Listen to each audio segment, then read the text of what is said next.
guys, this is Science S channel, and today we're going to be doing 2 experiments. This is my first channel, so please no hate. So this is the floating egg one, and this is the making music. Obviously I have to fill it up with water first.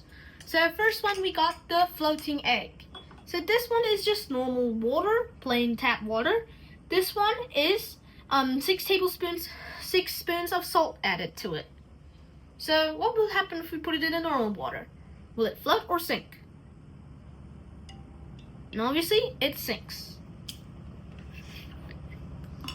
Spoon is there for a reason. Now what will happen if we put it into the salt water? Will it float or sink? And it floats.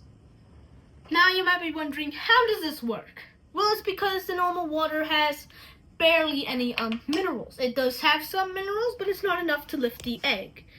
However, with the salt water, there is a lot of minerals due to the salt, and salt being a heavy mineral will float the egg up. That's how the experiment works. So, now we've gone through the floating egg experiment, let's go to the making music.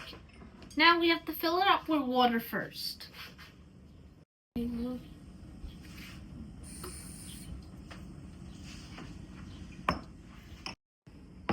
So now, as you can see, we have finally filled up all the waters. So we're gonna separate them, put this aside.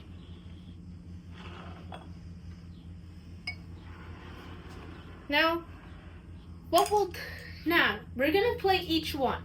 So this is the first one with with a little bit of water. It makes that sound. The second one, with a little bit extra water, makes a little bit higher sound. The third one with a little bit more water, makes another sound. And then this one with a little bit more water makes another sound, except it's way different. And then this one with a lot of water makes that sound.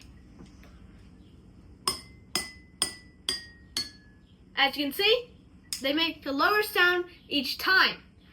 It's because the lesser the water, the more high pitched the sound feels.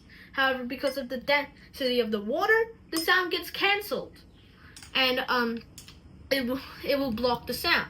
This is hence why the fuller one has a deep sound, and the less full one has a high sound.